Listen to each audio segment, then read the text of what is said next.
Good morning, everyone. My name is Lisa Lieben, and I work with IRMA. Today, we are going to be presenting COVID-19, a risk worth controlling. Today, we're happy to have Dennis Turpin as our presenter, as well as IRMA staff Jennifer Swellstead, Mike Metzger, and Frankie Gianetti, who will be able to answer any IRMA-specific questions. Couple of housekeeping. If you do have any questions during the webinar, please use the question and answer box, and we will read them while Dennis is presenting so he can answer them. If it is not a proper time, we will make sure to get all questions answered at the end, and then we will also have an evaluation form to be filled out as you exit the webinar. With that, I'm going to turn it over to Dennis. Thank you. Well, good morning, everybody. And one further comment on the questions. If you have questions and we don't get to them, you could submit them in writing, and I will do everything in my powers to get them answered. And then I usually do this for all my webinars because sometimes questions pop up, or where'd you find that, or do you have a link? I'll be more than happy to do that.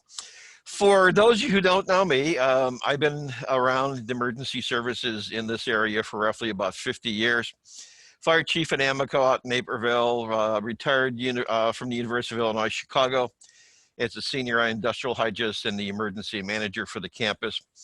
And currently I am a master instructor at the Center for Domestic Preparedness out in Anniston, Alabama for FEMA DHS, which, by the way, if you do not realize it, the 50-odd courses that we run when we are open, we are shut down right now, are 100% grant funded.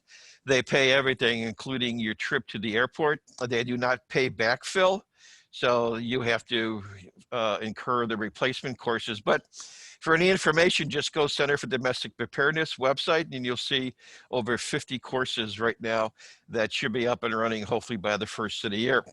So as I always start my programs, is I want to thank everybody for being there for us. First responders, police officers, EMS, the grocery store, my friendly Starbucks and Panera coffee people. You all are just great out there, and we would not be where we are right now with this pandemic event without you. So I know how it feels. I spent roughly about 40 years as an EMT paramedic. My wife retired as a burn nurse. She spent about 18 years at county. So we know how tough it is there, and we all thank you very much. So what our objectives today is, we're going to be looking at COVID-19 exposure updates. So one of the things I want to share with everybody today is what you do for a living is absolutely the same thing what I spent most of my career in, especially the last 19 years.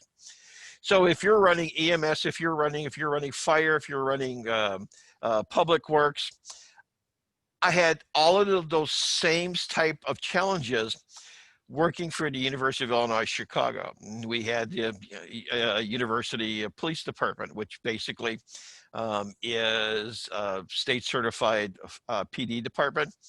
I have arresting powers all over the state of Illinois. We had our own ambulance service for most of the time I was there. Public works, all the crafts. So we're gonna share a lot of the information that I incorporated into my training programs before I left UIC. Realizing we have to maintain mission critical operations and services. That's imperative. It's more imperative today than it was a month ago, because within probably the next 30 days, our life is going to get more complicated, and we're going to be meeting new challenges, especially in the emergency services, because now we're going to have COVID-19 interacting with the current flu season. So now we're going to have individuals who are going to be symptomatic for flu, but then how do we tell the difference from them from our COVID-19 patients? So it's going to present challenges to us. So what we want to do is we want to provide to our members a reliable source. So check out their website. There's numerous times in this training program I'm going to comment about IRMA's website. It's there for you. If you haven't visited lately, you haven't seen there's policies and procedures on it, you need to spend some time on it. It's going to make your life a lot easier. So if we're looking at classifying employee risk, we're going to be looking at building operations, respiratory protection and face covering.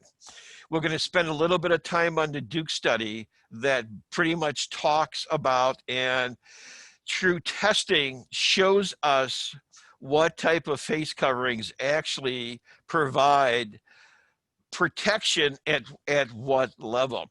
We're going to be looking at cleaning, disinfecting, and sterilization. I have two PowerPoint programs that I post on LinkedIn. One's the facts about face coverings, and the other one is the facts about cleaning, disinfection, sterilization.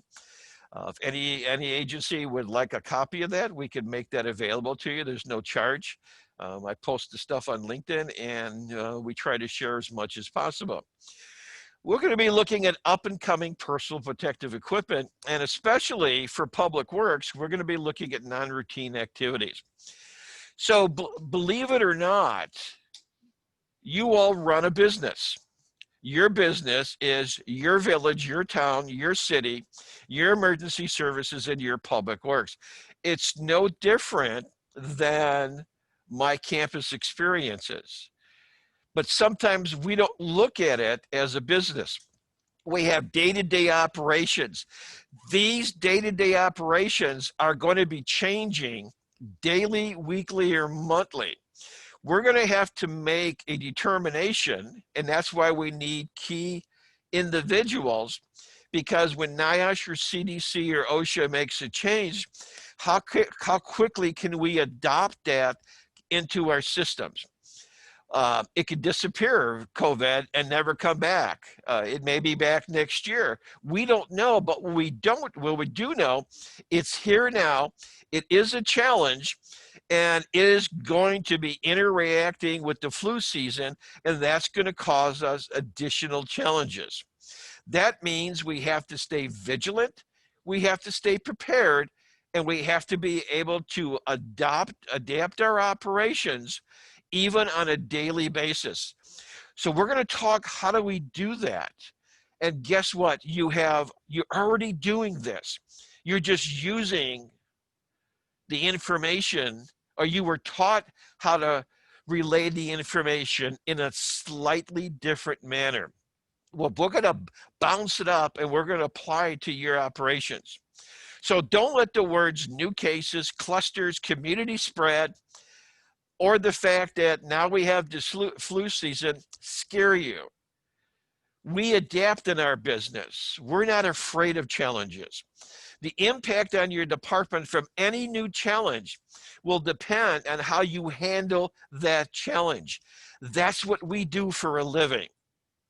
Your essential functions are absolutely necessary to keep your business operating during any flu season, any pandemic, or any critical survival and recovery operation. That's what we train for. But let's be realistic. Our policies and procedures need to be based on facts. Be realistic. They need to be consistent. We're going to talk a lot today on risk factors. We're actually going to apply an occupational risk assessment to what you do for a living every single day. We're going to talk about how we're going to be able to update these. How are we going to make this specific to your workplace? We're going to identify areas and tasks with potential exposures, because looking at all the different departments you have in your town or village, every one of those departments have a slightly different hazard risk. So we're going to include control measures so we can reduce or eliminate. So one of the things that we have found out right now is protocols are changing very quickly. Right now, the city of Houston is down about 300 to 400 of their emergency services workers. So now they're going to have to catch up. How do we render the same types of services when we have less available personnel?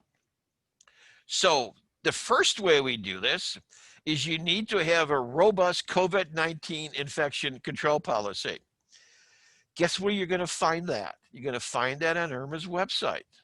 You have sample templates. You have training resources. You have training resources that apply to all departments. We're going to talk about how do I apply and what steps are necessary to minimize risk at work. We're going to look at, do health screenings really work? I'll give you an example. Couple places I've been working with, they were very robust. Everybody fills out the form every day. Everybody gets checked in. And now we have a EMT or a paramedic or one of our nurses check temperatures, just like you would go into your local hospital like Good Sam. They ask you questionnaires, they take it. But now, because the repetition has set in, now everybody just says, yeah, I'm fine. I don't have a temperature. Now, is that really managing the risk? I don't really think so. There's risks all around our operations. Unless COVID goes away, we should not backtrack on what we were doing last month. We have to make sure we keep our screening and our infection control policies up to date. Remember, we're going to have flu with us probably within the next 30 days.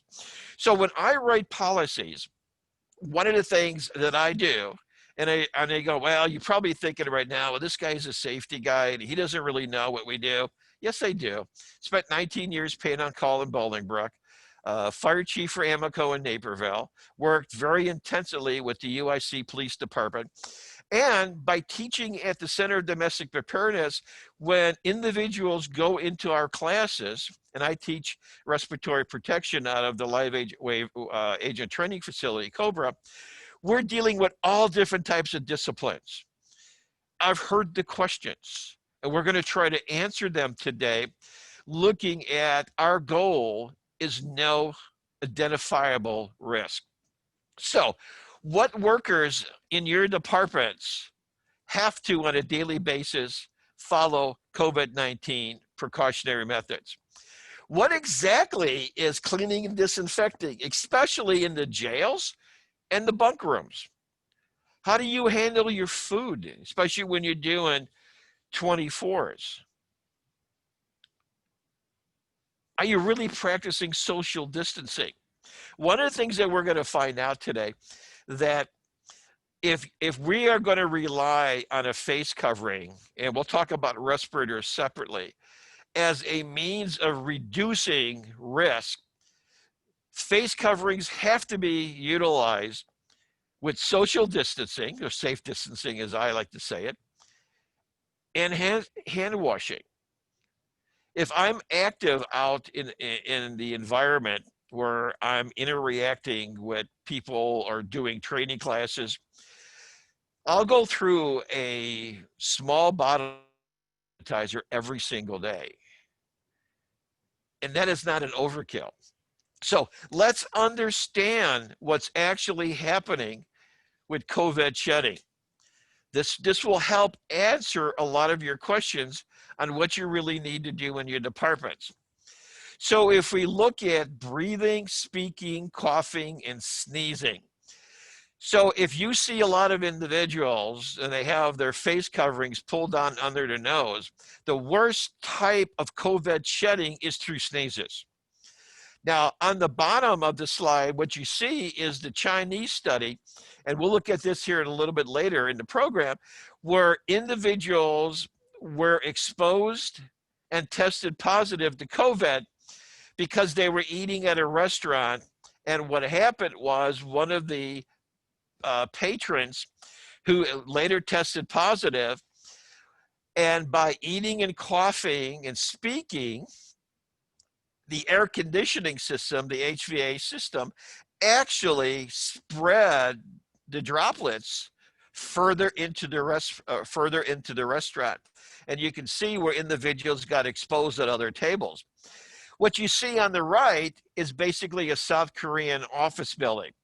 And one of the things that always pops up in my programs is show me something realistic where I could apply this. So here we have an office building.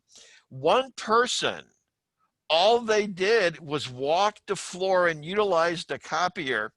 That one person got all of those individuals in red. They all tested positive. And basically it was true HVAC spread. So members, you need to incorporate that into your preparedness programs. What are your infectious disease preparedness? Do you have to wear your face covering inside the building? Or do you just wear it when you're interacting with other people? You look at what is the current OSHA and Illinois Department of Labor regulations. Who is in charge of implementing the work controls? One of the things I did since probably March, in my LinkedIn post, I talked about reopening businesses or reopening campuses. And one of the things I was very adamant about is I don't care what type of plans and policies you have. If you don't have an enforcement built into that, you really don't have plans and policies. We always have to consider the use of personal protective equipment. And I realize Public Works has concerns, Fire EMS has concerns, PD has concerns. You may have undercover officers. You may have officers that would only wear respiratory protection at certain stages of an investigation. But since they're undercover, they may have facial hair, and we all realize you can't wear facial hair with any type of a negative or positive pressure respirator. And we'll talk more about that as we go into the program. So these are an example of some of the things that I was been talking about. And how about going on IRMA's website? You could look at sample templates. These are all available to you. Training resources. And training is added periodically. These are all them trying to help you understand the risk and try to move to a no identifiable risk process. So what we need to have in all of our villages, towns, and cities is we need to have a COVID-19 response team. We have two phases. We have an emergency phase and we have a non-emergency phase. We have an outbreak. We have to activate it.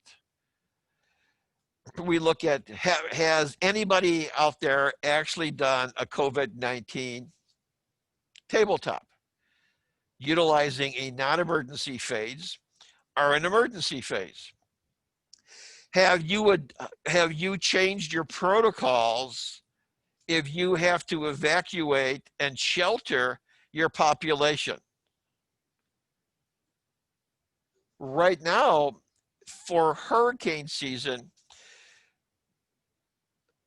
shelters are actually being set up where if you test positive as far as temperature, you're over 100.4, you are directed to another shelter. Because we don't want to have post outbreaks because we sheltered. But somebody has to be in charge of this response team. Well, how can we practice this? Is there anything that we utilize that we would make this consistent? Yes. We have our planning P. We look at our event. There's nothing in the planning P that says it's a fire, it's a hurricane, it's an event, it's a threat.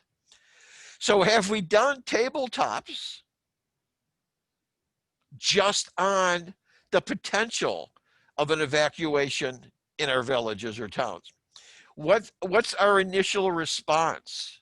What's our triggering effect? Everything that happens when we're dealing with evacuations has to have a trigger. What triggers certain parts of our policies? We need to understand the situation. So we verify, assist. We have somebody to work with the agencies. We inform our stakeholders and population. We determine the correct action. We have multiple ways of advising our population in a timely manner so we can estimate how long it's going to take them to get to shelter. We can utilize this for COVID just by looking how the planning P works.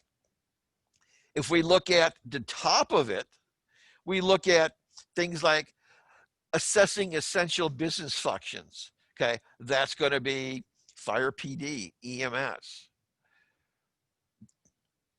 How do we interact in the command setting? How does the executive staff fit into this?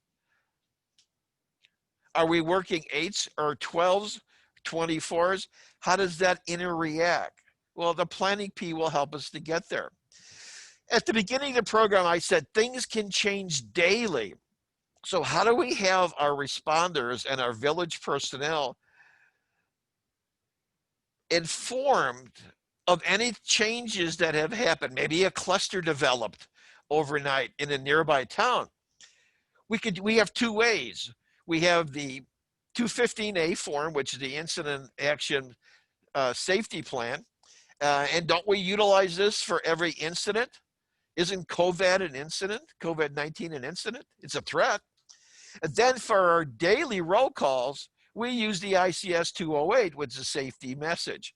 We give it out in a roll call, and then we post it. You can post it on your website if you have areas where your responders can activate it.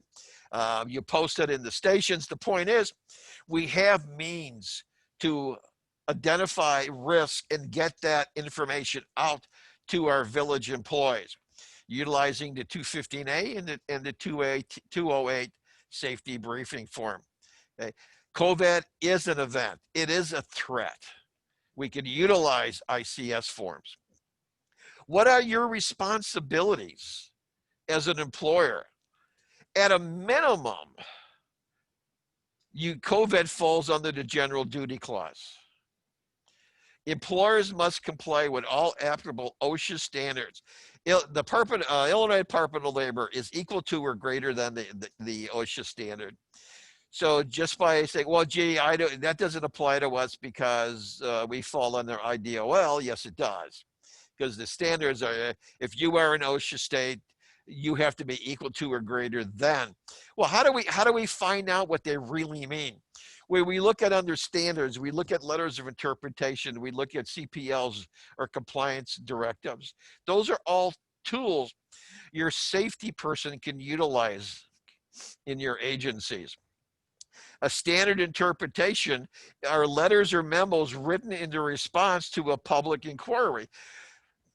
Dear OSHA, what do you think about this? Can I do it this way? Now, then OSHA makes a response.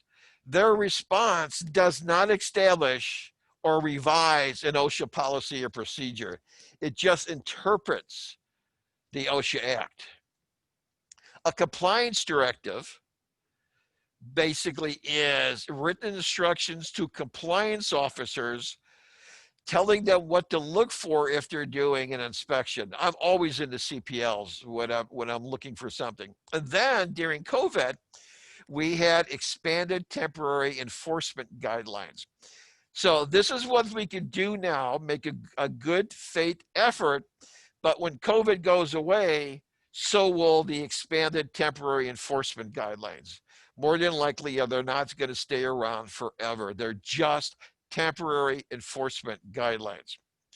So if we look at the general duty clause, and that's where you can find it, basically it states, requires employees to furnish each employee employment and a place of employment which is free from recognized hazards.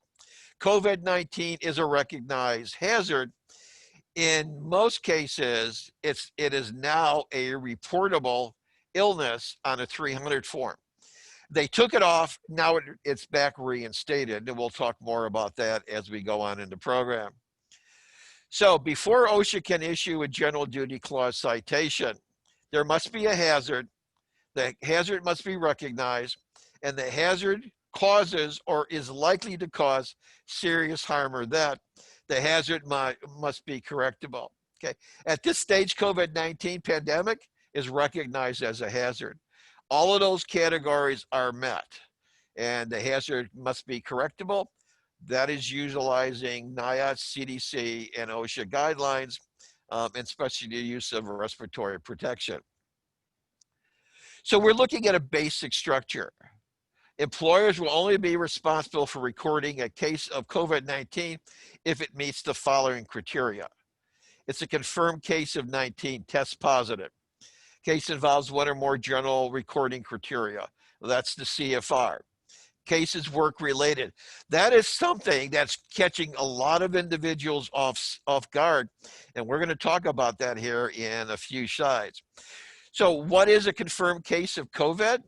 It's not enough to be self-diagnosed. Well, that doesn't work. It's going to have to be verified by a medical professional, and it's going to have to be tested.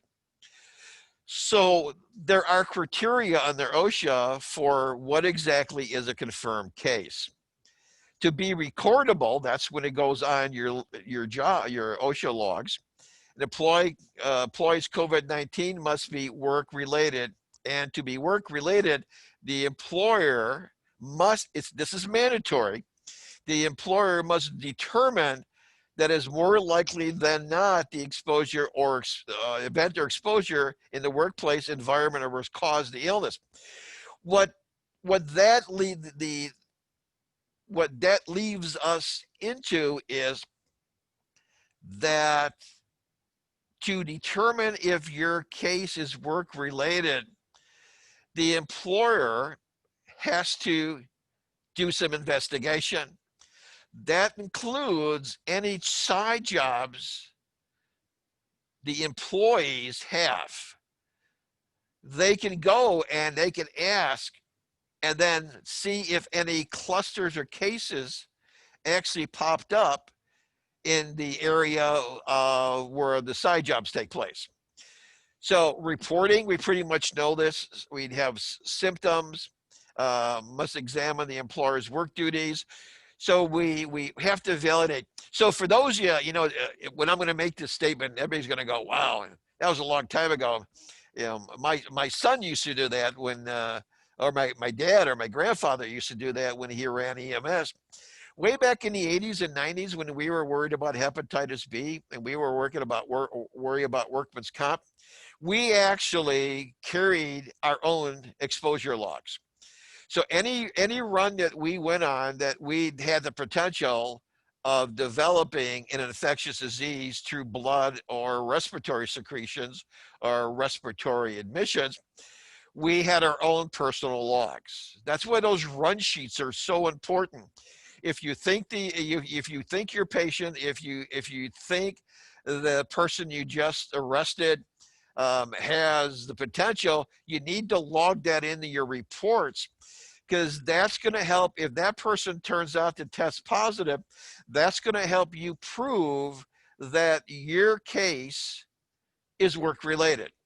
So those run reports, those arrest reports, and keeping personal logs are more important than ever in our services right now. So when we look at recording criteria, we look at things, well, what do we do if somebody tests positive? Do we quarantine or isolate? So virtually all confirmed COVID-19 cases will meet at least the days away from recording. So basically, if you think you're going to be exposed, or somebody tells you they had COVID-19, or you had a run and they get tested in the hospital, as soon as that comes back to you, then you need to be tested and you need to verify, because we don't want to spread this through our villages. So we have to have a policy for this.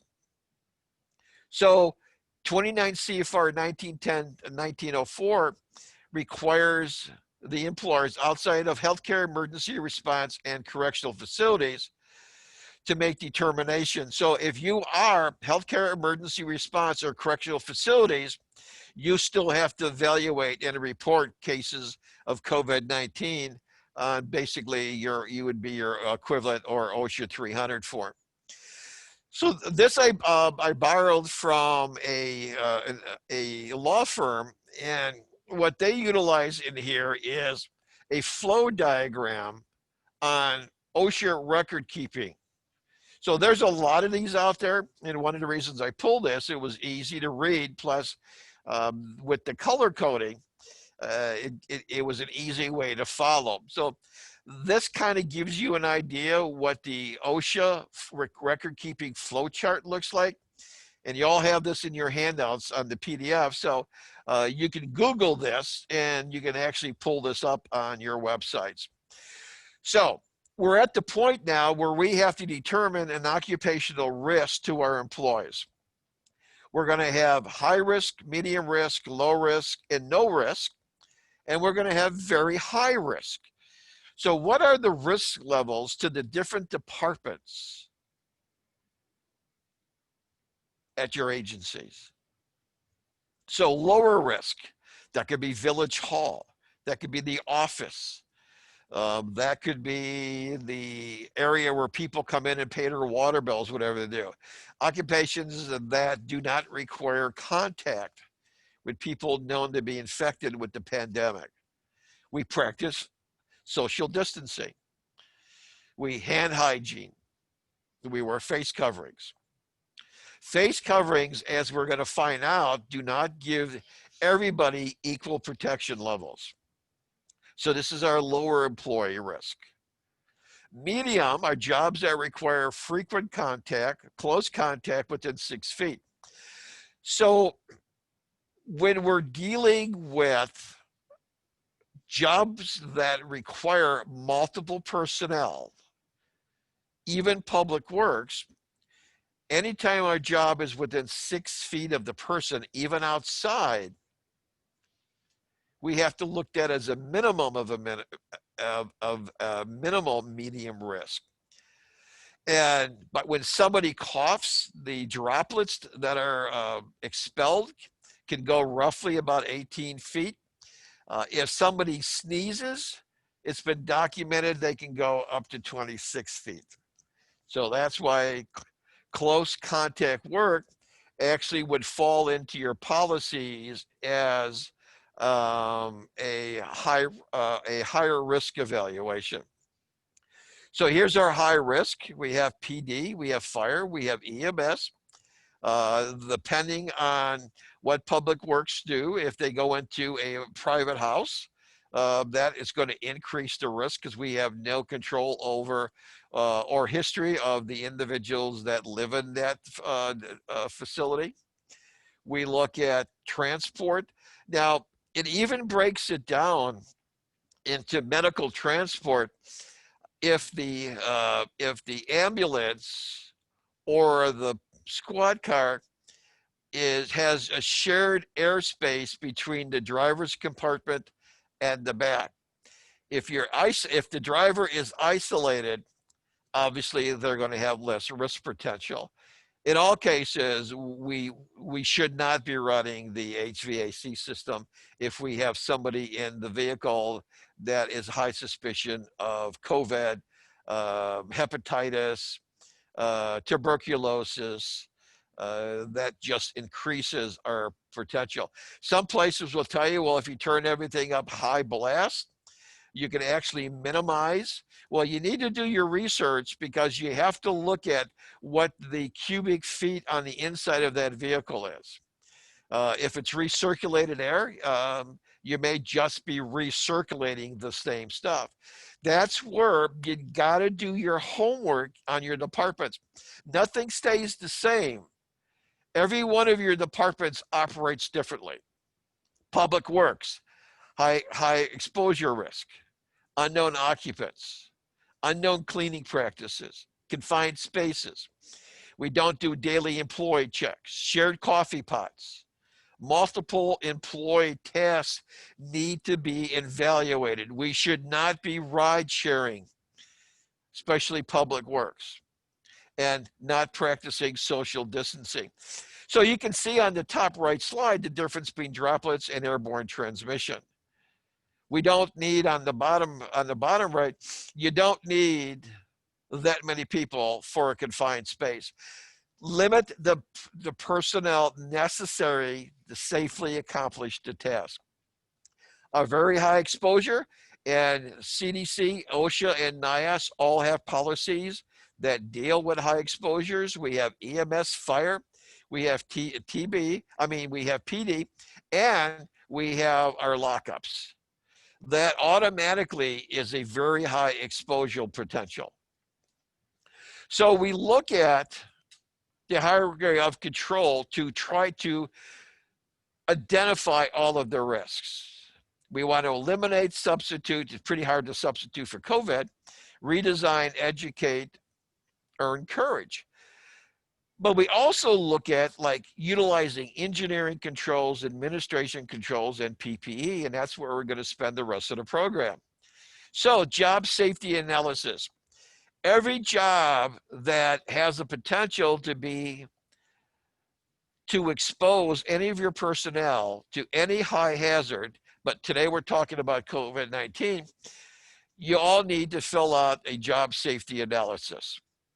Title of the job, who does it, PPE required. You need to do this for every specific job, not every time you do that job. It's like our drug protocols. You know, what do we, when we go to paramedic school, what do we do for this situation? What do we do? You're actually doing a job safety analysis because we're trying to have a standard set of protocols. But because of COVID-19 and what we do for a living, you really need to have the ability to have a JSA and modify it on the scene if necessary. In the last program, I talked about control zones. Basically, anything outside the residence, the building, is a cold zone. It's outside. The warm zone is from the inside of that facility, because you have less control, to the patient is a higher risk. And then if you're actually within 6 feet of a person that is symptomatic or says, hey, I've got TB, I've got COVID, that is a hot zone with the highest level of protection that's necessary.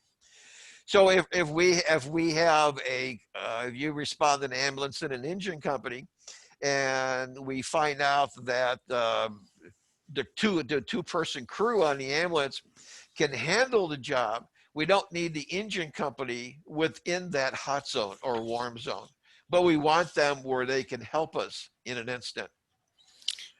So what we try to do is we try to eliminate substitute, and we use engineering controls. So basically, one of the things we try to do is we would like to test our public work employees. Make sure they're on a testing facility schedule. Okay, Dennis, we do have a question. Is exposure to sanitary sewage, either direct contact, close proximity, or fumes, a high risk in public works? Oh, excellent question. And you must be psychic. So later you can email me the lottery winning numbers, because I actually have that coming up probably within about 10 minutes. So that is a very, very interesting question. And I just wrote a paper on it, LinkedIn, on that. And so if you want for more information than what I'm going to talk about, please go to my LinkedIn site, Dennis Turpin. It's my last post. And essentially it's public works, crafts, facility management, and poop. So, but we're going to talk a little bit about it today. Excellent question. So we have our administrative controls, and everything we do, we try to change through policies to minimize our risk. Now that policy can incorporate PPE, that works.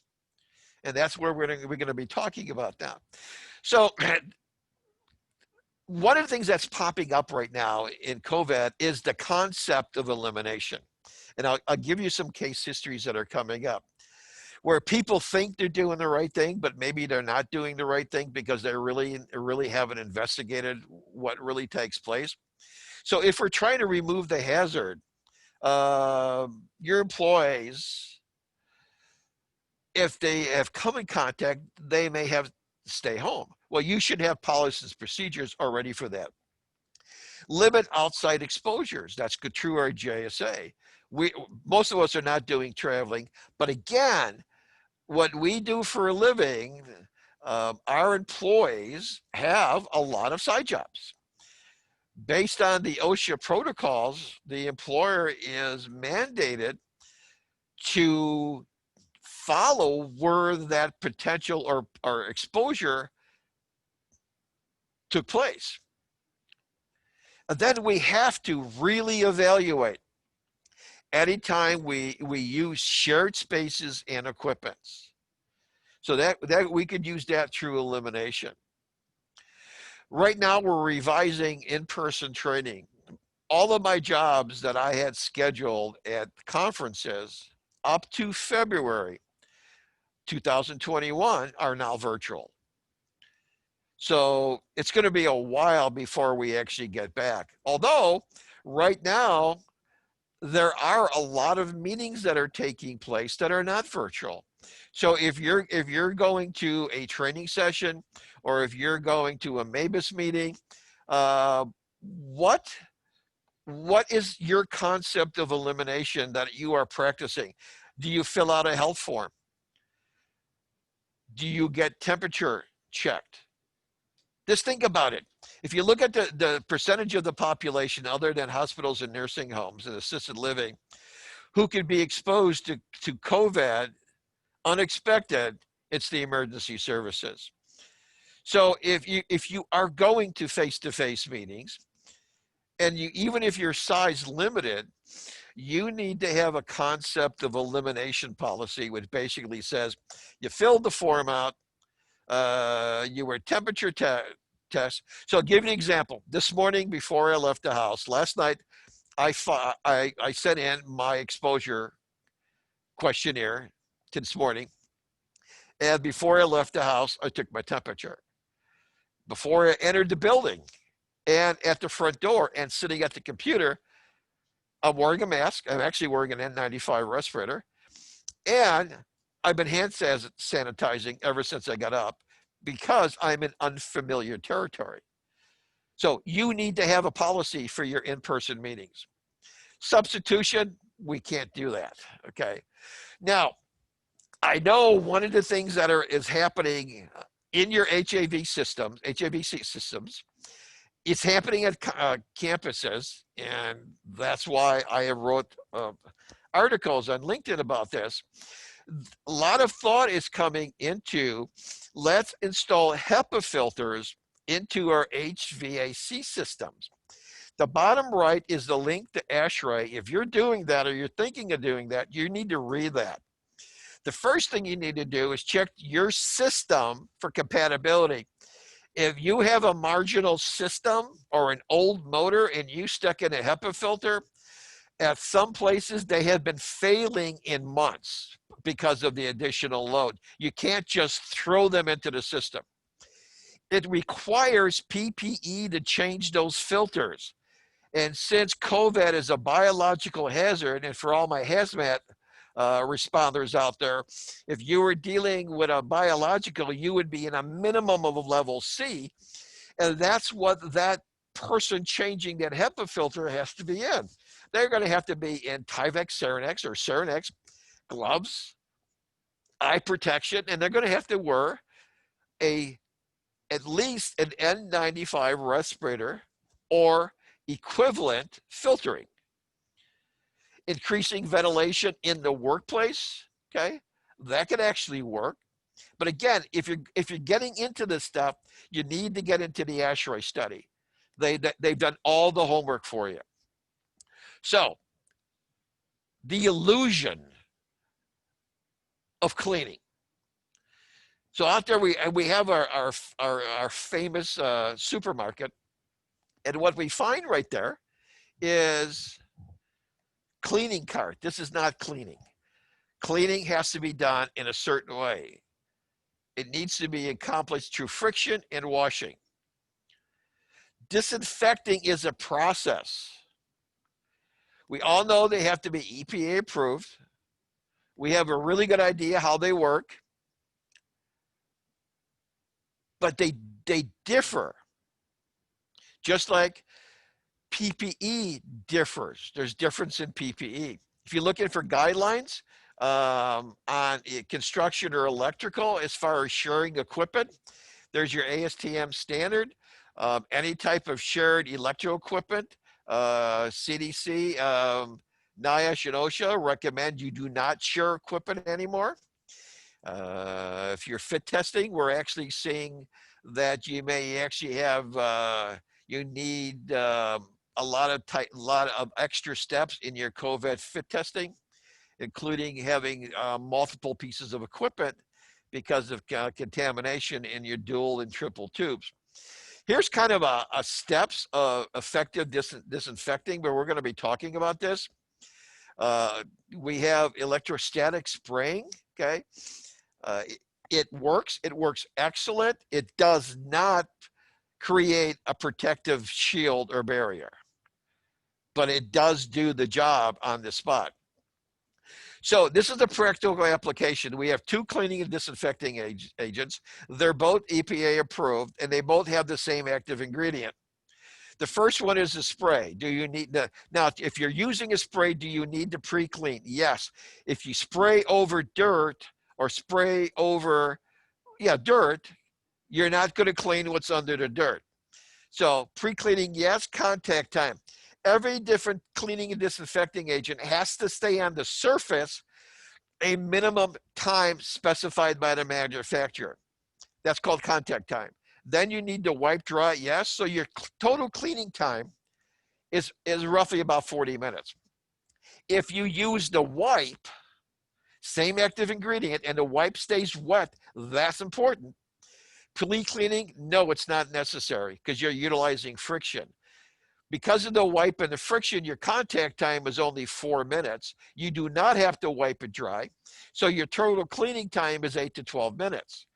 So this varies from application to application, agent to agent.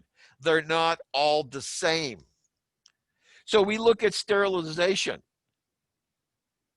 We've seen our N95 respirators, and we have found out that they can only go through a certain amount of cycles, because the first thing the ultraviolet does is break down the elastic on our N95 respirator. So they have a limited number of times we can put them through the process.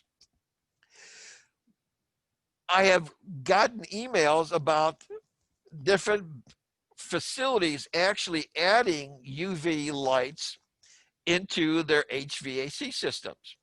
There's two types: coil sterilization and air sterilization. There's also 3 types of UV light, A, B, and C. So there's a lot of decisions you have to make here, okay? So ultraviolet light does kill the virus, but you have to do it correctly.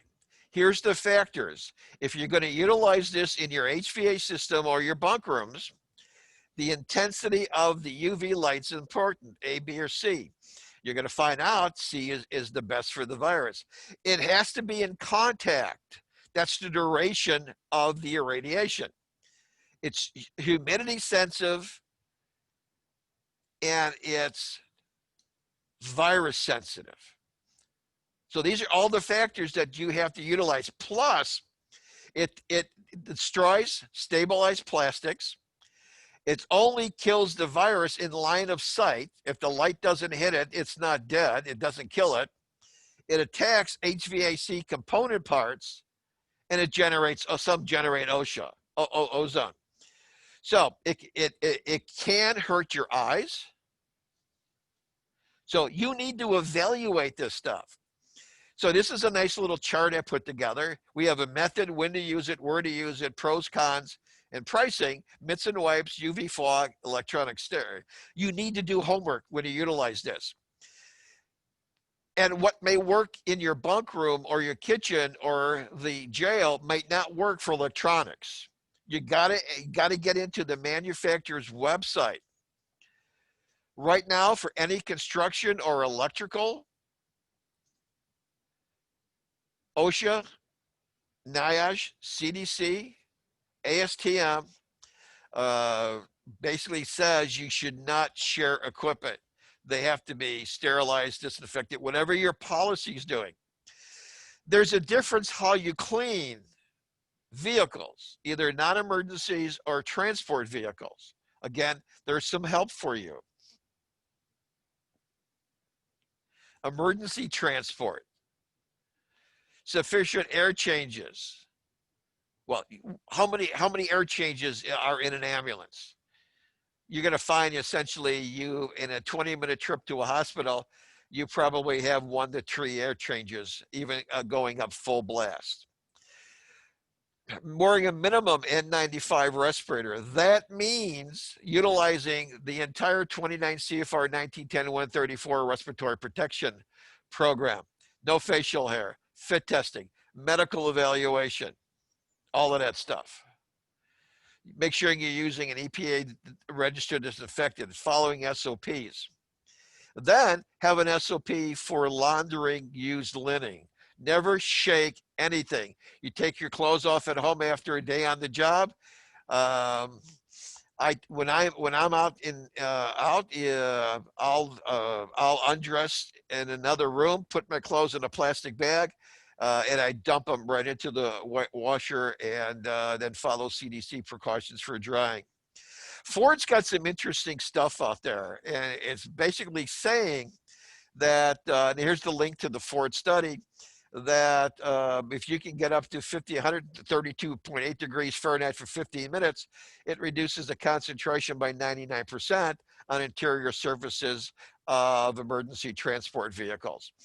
The Ohio State study. There's a link. You evaluate it and you see what you like about it. We look at other types of administrating controls. We look at trying to minimize the exposure, temperature taking, practicing social distancing. We talked about all of this. And here are my 3 studies again. We have the restaurant in China. We have the office building in South Korea. And the new one that just popped up is how one individual on a bus, okay, through the air circulation on the bus, infected other people on that vehicle. So we look at things that we can do. Plexiglass. I think the concept of the open office is on hold.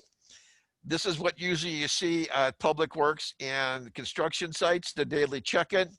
You wait in line, you social distance, you answer questions, you get temperature checked, and then you're allowed to do your work for your day.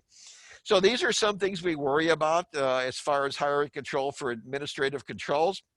If we're going to be out in the open, we want to make sure that we can't use water bags. We can't share water. We want to make sure that we have hand washing facilities. These are all new things that we have to go into. We go, and this is some slides at a construction site. Sanitation, mobile hand washing statement, communication, protocols for multiple person jobs. Those are things that we incorporate in to public works and other departments we have. We look at having procedures for shift change.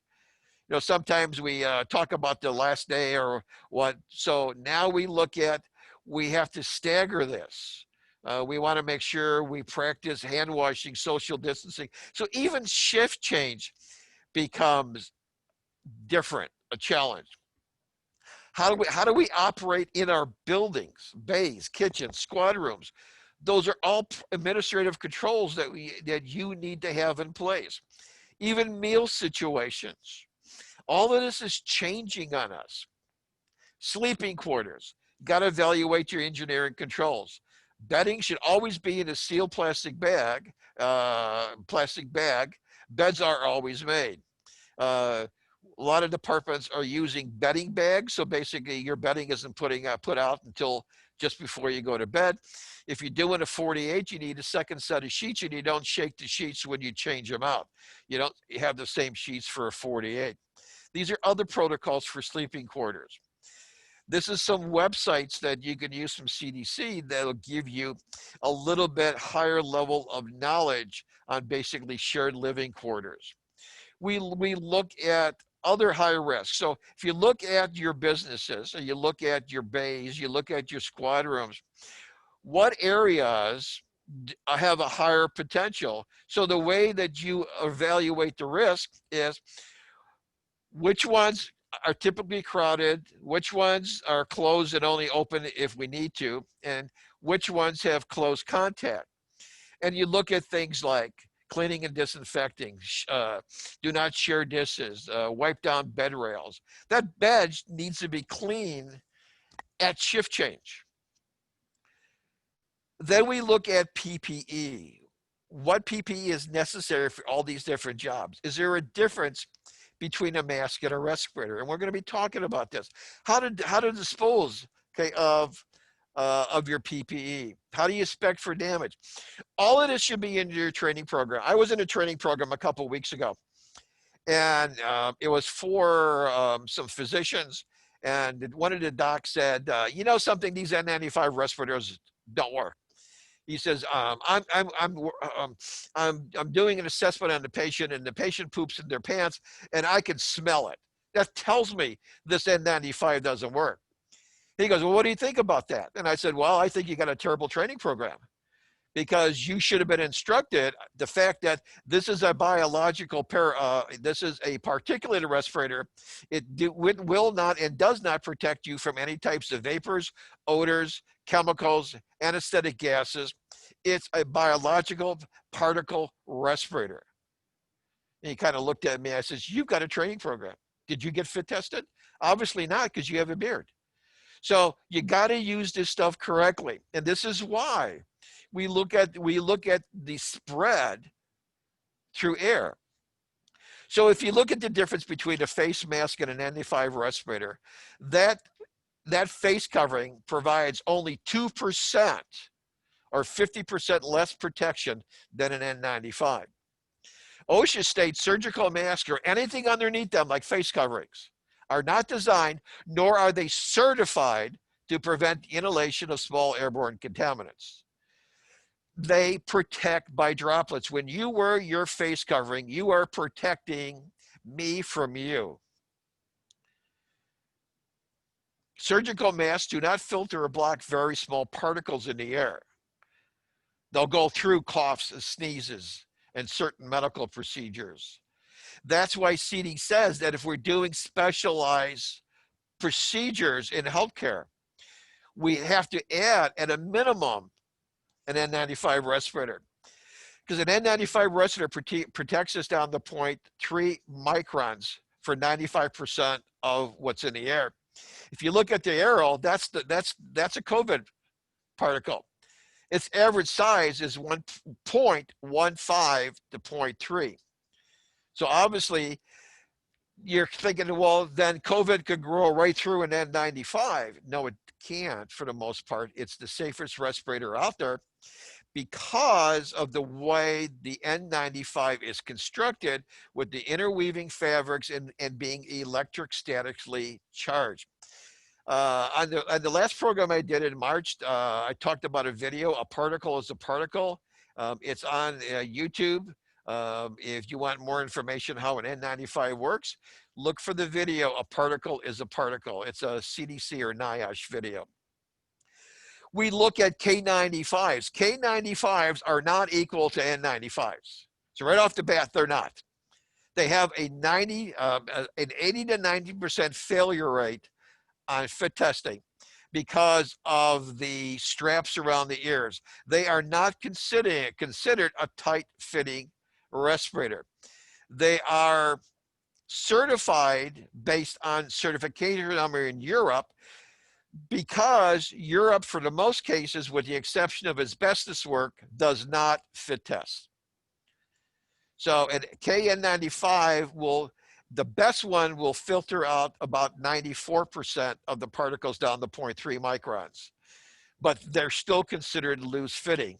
And then if you wear them for a beard, with a beard, then your protection level is way down. So we have to look at our PPE. So what happens if I have employees who have facial hair or any hair that comes within the sealing surface of the face piece? Can I wear a respirator? No, you can't. You can't wear a tight fitting respirator. But I have employees, especially undercover PD, that need to be on the scene at a certain location. How do I protect them when they're doing a crime scene or checking out a drug lab? It's called powered powered air purifying respirator, what you see back on the lower picture, PAPR. They're mostly loose fitting if you get the best one. So they're loose fitting, which means that nothing touches the sealing surface of the face. You still should be medically evaluated, but you don't have to worry about fit testing and you don't have to worry about facial hair. So more information on that, I gave you the link there, and it's called Powered Air Purifying Respirator. If you expect your PD to wear these with their weapons drawn, you need to think about qualifying with these and incorporating into your training program the protection of that 6-foot distance around that respirator, because terrorists, looters, and protesters are trained if they come within 6 feet of an officer that wearing a respirator, they have procedures to try to knock that respirator off the face of that officer. So Duke University study, which is the best? Well, facial hair reduces any protection level right off the bat. So let's look at Duke. If you're not familiar with the Duke study was, Google it. It gives you an idea what the best to worst type of face covering is. So let's look at it. NIOSH approved, FDA cleared. They're different items. So if we want the best, let me go back here once. Obviously, the best is going to be any type of real respirator, N95 up. Half face, full face, SCBA, considered a respirator. Surgical masks are not respirators, and they're not even considered PPE OSHA. In the middle were the 2 or 3 layer face coverings. All the ones you see on the bottom were pretty much neutral. But if you have any employees that are wearing neck fleeces or bandanas, okay, they do not stop anything. The use of this respirator is counterproductive because you think it's protecting when it's not. But bandanas do not provide much protection. So if you have neck fleeces and bandanas, they are really the worst out there, and they don't really protect anybody from anything. Any respirator that you wear or face covering that has an exhalation valve should not be used in the workplace. Because when you exhale under pressure, remember the Venturi concept? That when you try to sneeze or cough or talk through a limited opening, you increase the spread, and you can see that in the bottom slide. So any type of face covering or respirator with an exhalation valve basically should not be utilized. In fact, they're banned in healthcare. What you do see in the hospital, they'll take a half-face air purifying respirator with an exhalation valve, since they all have them. They'll put a surgical mask over that so to stop any droplets. Gloves. Gloves are important. If you're wearing glasses, is there a difference? Absolutely. Your safety glasses should be wrapped around, and if you're wearing goggles, they should be non-vented.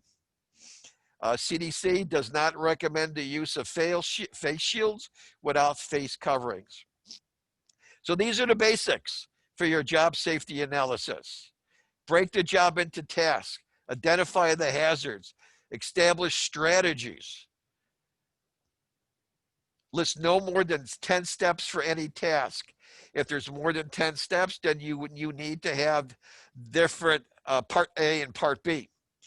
So I'm not going to read these to you, but what we're going to do is we're going to do some JSAs. So the first one I'm going to be looking at over here is the question that popped up.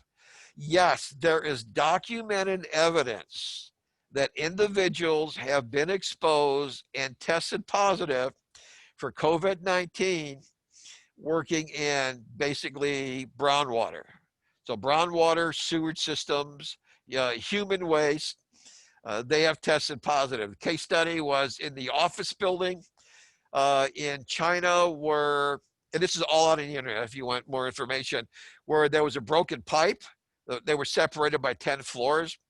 And right now on college campuses, they're actually evaluating dorms by by testing the dorm human waste, so the sewer streams leaving the dorms for COVID, and numerous universities have basically stopped clusters from happening because the waste stream tested positive. They went into those dorms and they found 2 to 3 to 4 to 5 to 10 students that tested negative on move-in day, but were positive now a week or 2 weeks later. So testing the discharge systems from dorms is really a hot item. So, which means that if you're working in these systems, you can, and it's been documented, contract COVID-19, which means just like changing your HVAC HEPA filters, you need to be in our JSA, breaking the steps down. You need to be in Tyvek Cernex, boots, double pairs of gloves, a minimum of a negative pressure N95 respirator. The problem is your N95s break down if they're exposed to water, which would lead me to believe I'm put in, since they also have to wear non-venting goggles. And my policy is anytime you wear non-venting goggles and a half-face air purifying respirator, I put you into a full-face air purifying respirator, which means the entire OSHA respiratory protection standard has to kick in. That was an excellent question. More information on that, go to my LinkedIn site. I just published the article like 3 or 4 days on that because I was working with a college. So essentially, COVID-19 is present in brown waste at very high levels. People have shed the virus through discharges. So do our JSAs, always wear a PPE. And so if you're working in a sewer system, you would be at a minimum of an air purifying negative pressure respirator, unless you were in a powered air purifying respirator or supplied airline. But these are all part of your JSAs. So let's look at this one. Here we're going to be cleaning our apparatus, and we're cleaning a training room. So how do we determine through our cleaning materials what type of respiratory protection is necessary? Because everybody is very vague on that. So this is the latest stuff that's out there. If the material, the active ingredient, and the carrier is a material that has a high vapor pressure, we need to be wearing N95 or higher respiratory protection. If the substance has a low vapor pressure, then you could be in a lower type of respirator, a lower type of face covering. So here we have an N95, and here we have a full face air purifying respirator with the appropriate HEPA filter cartridges in both cases. So that's been the latest plan out there, that if the manufacturer considers it to be a high vapor pressure item, then it has to be in some type of OSHA required respiratory protection. If it's not, then you could be in some type of a face covering, but then you have to evaluate basically the other protective equipment. So we've been going for a while, and one of the things I do want to kind of bring out to anybody, if you have a question about, you're sitting in talking about the program and a question pops up, please get it back to Irma. They'll get it back to me. I'll be more than happy to get in and do some research for you. If you're looking about questions about respirators and EMS and healthcare, reopening businesses, public works, and the human waste that we just talked about, I have numerous articles posted on LinkedIn. If you read them and there's something you want more information on, please just get back to us, and we'll be more than happy to get the information for you. So I usually end the program in my last 50 years in safety and emergency response and management. I think it's the greatest career in the world. I just chose to go to the private sector, and now I'm teaching at CDP. When we reopen, if you want an excellent respiratory protection or other courses, which are 100% grant funded, just go on the CDP website. And like I said, you're going to get state-of-the-art training. So at this point, thank you for letting me share my 50 years of experience with you. Thank you so much, Dennis, for taking part in today's webinar. Your wealth of knowledge is just invaluable. We did have a question on when this presentation will be made available. We have been recording it. Once it is downloaded, we will upload the presentation as well as the PowerPoint slides onto the IRMA website. I would probably give it 24 hours, just as this is a longer webinar, so it does take a little bit longer for things to download. If anybody does have any other questions, we do have a few minutes if you want to type them in the Q&A. Otherwise, we will be linking more of Dennis's LinkedIn information onto the IRMA COVID webpage so that anything that he has referred to, you can access it directly through our homepage or our COVID page. I apologize for that. Not seeing that we're having any questions. Again, you can email any questions to us that you have for Dennis at any time, and we look forward to having Dennis in the future. As you exit this webinar today, there will be an evaluation just to let us know how you enjoyed the program today and all the information, as well as a question on if there are any future topics that you would like to have IRMA present. We are always open and willing to find any presenter that can get information regarding topics that are important to our IRMA members. So please make sure to fill that out. And with that, I would like to close this webinar and thank everyone for attending today. Please remember to stay safe and thank you for your time. Thank you.